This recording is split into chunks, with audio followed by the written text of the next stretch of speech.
my review of WrestleMania 32, and also this contains the results and spoilers, obviously, of the event. What is up, guys? Welcome back to the Wrestling Biz Buzz live here on YouTube. Make sure to like, comment, share, and subscribe down below. So, guys, obviously, this is going to contain the results and spoilers of the event, but it's also I'm going to give my review, and each match is going to get out of 10 review.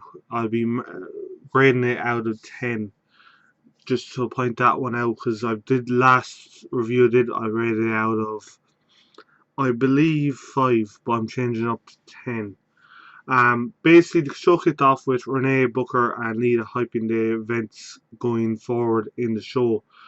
Kevin Owens cuts a backstage promo about defending his Intercontinental title in a ladder match, and also they're hyping the Andre Giant Memorial Battle Royal. In the social media lounge, fans ask Heyman questions. Basically, Heyman promises Brock Lesnar would put down Dean Ambrose. So the first pre-show match was Kalisto versus Ryback. Kalisto picked up the win. Now, personally, I thought this match was shit.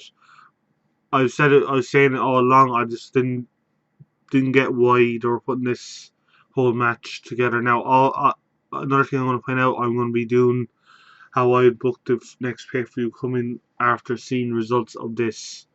But basically, this match I would give it a 2 out of 10 because it was shit. Absolute muck shit. The next match up is the 5-on-5 Divas tag match.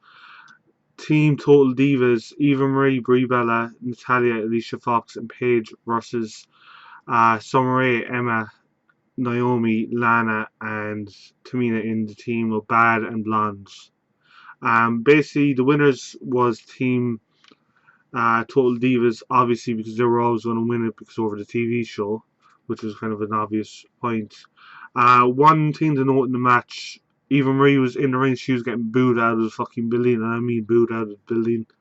And basically, Paige wanted to be tagged in, and she wouldn't tag Paige, so she hard tagged Natalia in. So there could be a feud coming up between Paige and Eva Marie, and we all know who we're all going to be backing. The match itself, I'll be honest with you, the match was okay. I just thought there was a lot of spots in it that were kind of a mess up and a whole fuck up, and Paige did do a few botches, I felt. Eva Marie, she wasn't in the match long enough to do botches. She did one or two, but that was not when she was tagged in. That was when she kind of ran in and did the whole fucking everything bullshit. After the match, Nikki Bella walked down and she pretty much got a lot of good pop out of the fans in attendance. She walked down in the neck brace, but in her ring gear, which I thought was pretty good. But I felt that they could have done something later in the show as well. The best match on the pre-show, in my opinion, was Usos and Dudley Boys. Now, the build-up to the match, with all the matches for WrestleMania, were absolute muck, absolute shit. But I really did enjoy this match because I thought it was pretty decent. I thought it was pretty good. The Usos picked up the win, which I predicted that because I thought Dudley Boys would want to push the Usos over, and I just realised I didn't give Natalia the Team Bella's rating. I'm just going to skip back to Team Bella. That match I'll give a rating of 2 out of 10 also because it was shit. Even 1. I'll give it even 1.5 rating. That's how shit it was. Sorry guys, I just realised I didn't give the fucking thing a rating. The Usos versus Dudleys, great match. Really did enjoy it. I thought it was the best way to end the pre-show was with that match, because that match was actually decent and was pretty good. At the end, the Dudleys went out, got tables. The Usos turned it around and then put them on top of tables and splashed them through the tables. So that was pretty cool. At the end of it, that's probably obviously going to lead up to a match at Extreme Rules, which I will be also booking that same match because it makes sense. But that's a little spoiler. Check out the video. It should be up today or tomorrow. Possibly tomorrow because today I'm kind of fucked. Also on the pre-show, Lita came down to the ring and introduced the new Women's Championship title belt. She also cuts a promo about how the women in WWE are not just divas, but they're WWE superstars, which I agree, they're the same as men.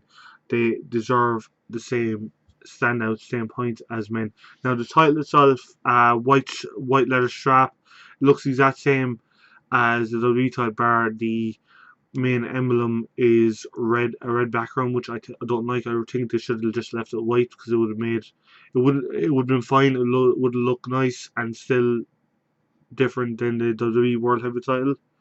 So that was the pre-show, and I just realized I didn't give the Usos match a rating.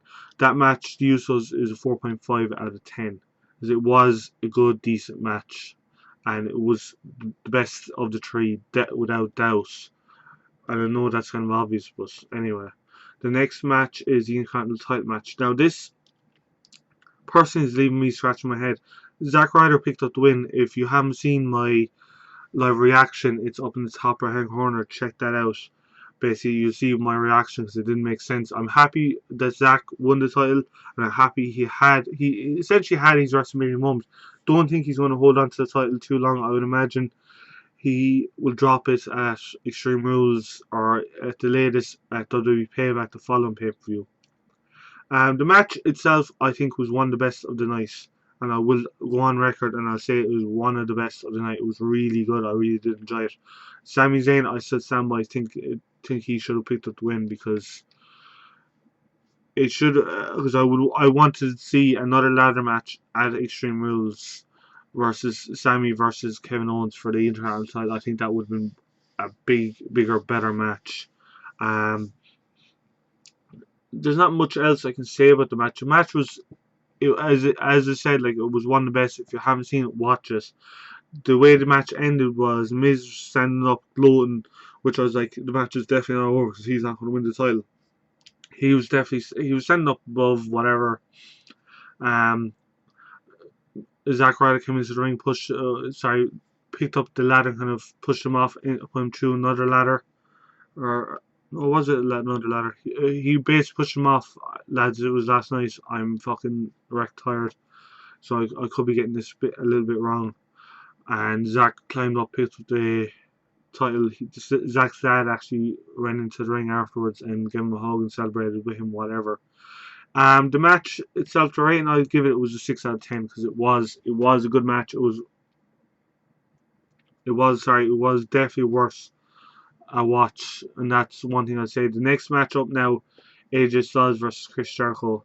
This was number 3 in the series of matches between the two. To be honest, I didn't like it. I I I just felt that they could have done more with AJ Styles, and at that, which leaves me scratching my head. Chris Jericho picked up the win, but right, you think AJ Styles will get the win for his WrestleMania moment, which doesn't make sense what WWE did. I still am scratching my head. Why didn't AJ pick up the win? Because you would honestly think his first WrestleMania T-shirt says everything from his win would capitalize, would give the WWE enough of a reason to pick up the win. The match itself wasn't great. I'm going to say that straight out. It was not great. I didn't enjoy it, so I'm going to literally give it a 3 out of 10 because, and even 3.5 because over the two competitors in the ring, it just wasn't enjoyable. Like Jericho teased his Styles Slash and all this, I just was like, no. Styles is not allowed to even do it, but you're gonna tease it type thing. It was fucking. The whole match didn't make sense to me, even the build up to it. Well, obviously the build up was fucking Jericho didn't like the whole AJ Styles chant. Now, onto the League of Nations versus the New Day. Now, originally this was meant to be a 2-on-2 tag match. It was changed to 3-on-3 tag match. To start the whole thing off, the New Day pops out in a 20-foot box of Budios and walks down to the ring. Then League of Nations obviously come out. Now the League of Nations pick up the win. The match itself, it was okay. It's alright. Like that's the best I can say for it. The rating I would give it is a 3 out of 10. Now the next thing that happened, which I have a live reaction again, top right hand corner, you can check it out. King Barrett is in the ring. He cuts a promo that no three men can stop the League of Nations. All of a sudden, Shawn Michaels, the HBK, the King. Sorry, I was going to call him the King of Kings. He's not the King of Kings. That's Triple H. The showstopper music hits, comes out. He waits at the top of the ramp. The hardcore legend Mick Foley comes out, followed by the Texas Rattlesnake, Stone Cold Steve Austin. All three men come down to the ring. Pretty much, New Day grab Del Rio, pulls him out of the ring, and beats him down outside the ring. Mick Foley hits Socko on, I want to say, Sheamus, and I could be getting this completely wrong. I apologize. And HBK hits super kick on Barrett, and Austin hits stunner on both Rusev and Del Rio. Del Rio is thrown back in the ring. Del Rio gets all three finishers on him, and is pushed back into a stunner. To close out the segments, obviously Austin grabs beer and whatever, but New Day try and get everyone to dance. They achieved the fact of getting all three men to dance, but Xavier Woods suffers a stunner in the process. So that closes out that segment. Now on to the match I really thought would be the match of the night, was Dean Ambrose versus Brock Lesnar in a no holds barred match. The match itself was pretty good. Like, it was okay. Like, 13 suplexes Ambrose suffered, which was expected. You would expect fucking Lesnar to hit that amount. Personally, I thought there could have been a lot more done with this, and it could have went on for a little bit longer. Ambrose, before the match ended, looked strong. He looked pretty good. He suffered an F5 onto chairs, and that's how he lost the match. Obviously, Lesnar picked up the win. I'd give this match a 4 out of 10 because it was a good match. It wasn't the best, but it was good enough. Now, on to the women's match for the WWE Women's Championship. I was about to say Divas, but it's Women's Championship. Charlotte versus Becky Lynch versus Sasha Banks.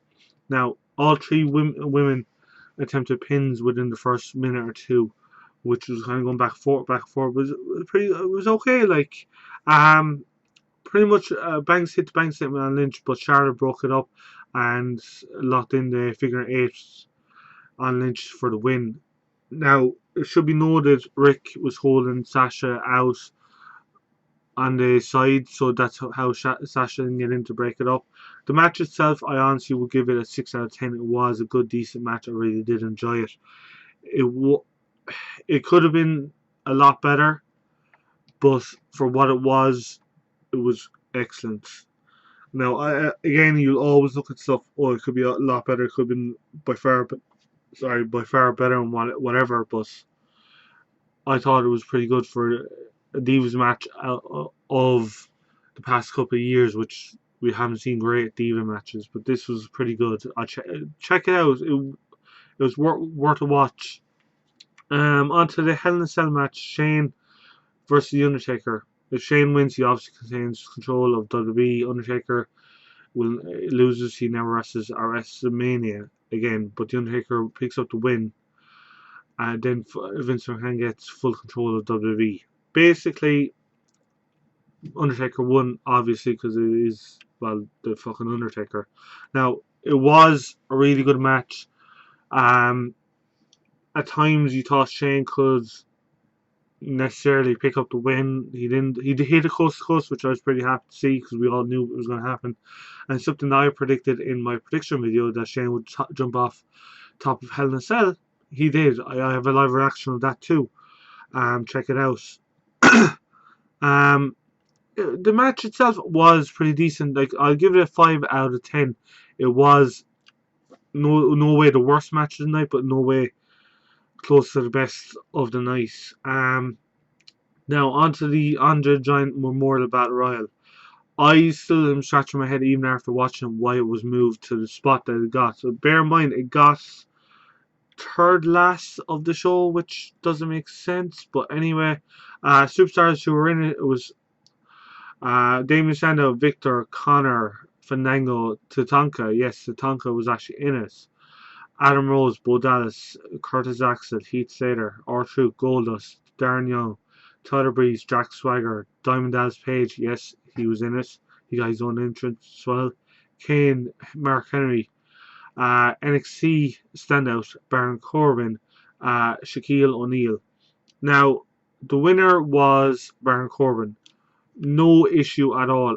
The only thing I will say, if he won, excellent, glad he won, but WWE, please push him the way you should have pushed fucking Cesaro back in the day. Cesaro should have gotten a push.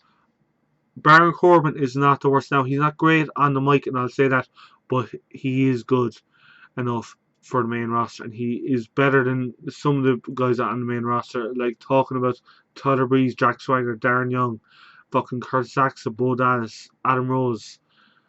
He's better than them. Like, there's guys on the main roster are not getting a spot, like so Fandango, Damien Sandow, Connor and Victor, the Ascension. I really think the Ascension could be a bigger tag team than what they are. WWE, please, I'm begging you, do not fuck this up. That's all I'm gonna say. The match itself, I'm gonna give it a 3.5 out of 10 because, to be honest, it didn't deserve the spot it was in, and I really didn't give a shit, to be honest. The next segment up was the Dallas Cowboys cheerleaders come out, do a dance to the tune of Thunderstruck by AC/DC. And The Rock comes out right after that with a giant flamethrower, and there's a big sign that he sets on fire. Well, rock sign that he sets on fire. He comes down to the ring. He pretty much announces the attendance of the night, which was 101,763. The pyro hits and all that. Really, now I don't know if that's the exact number because we all know WWE love to make up numbers. The Wyatt family comes down, Interrupts comes down, and said that they're going to destroy The Rock, whatever. Grand. The Rock goes on the mic and says, fine, let's do this. Pretty much is in his wrestling gear, rips off t-shirt, rips off pants, he's in his wrestling gear. He is in a match with Luke Harper, not Luke Harper, Eric Rowan, Eric Rowan.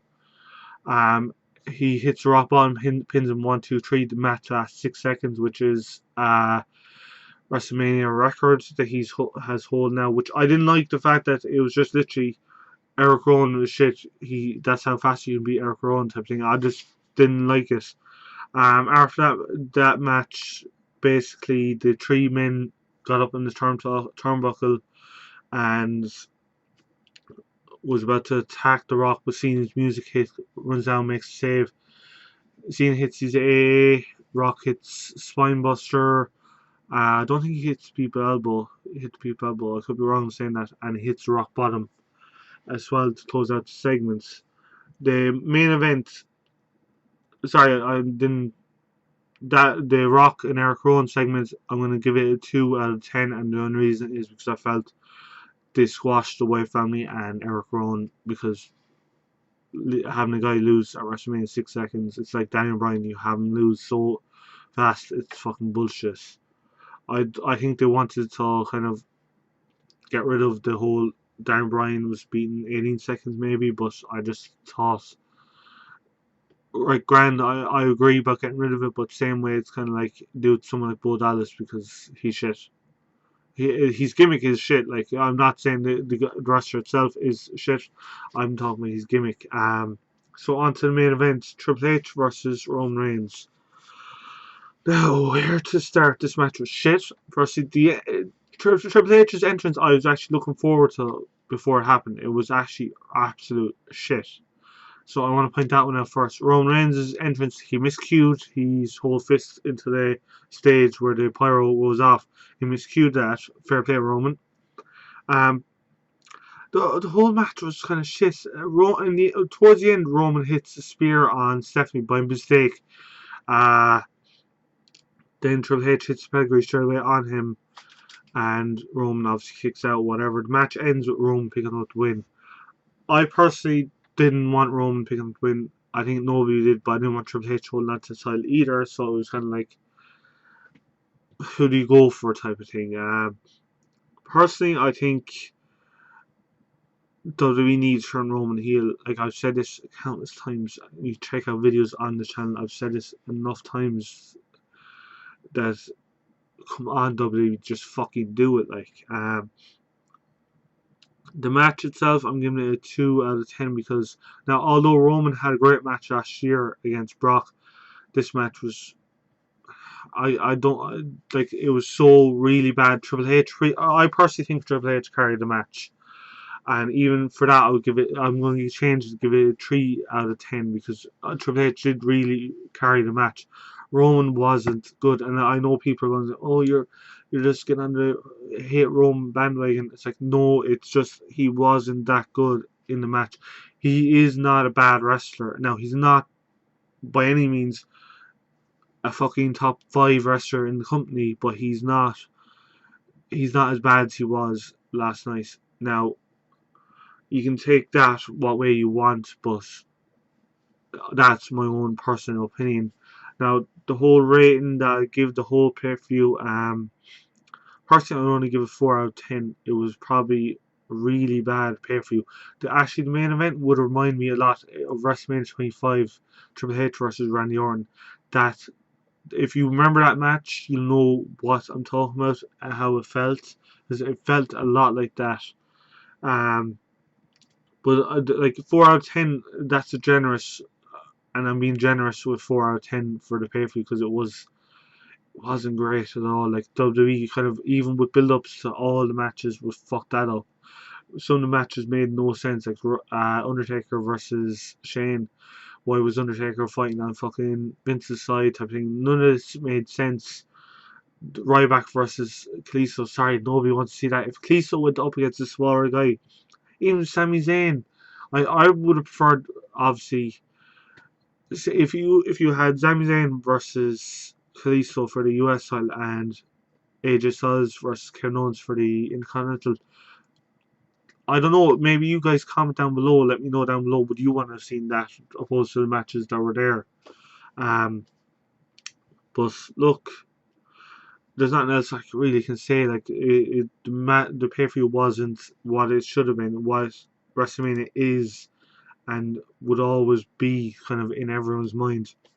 So guys, I'm going to leave the video there. Thanks guys for watching. Let me know what you think below in the comments. Also check out top right hand corner for more videos. Make sure to like, share and subscribe, and I will see you all in the next video.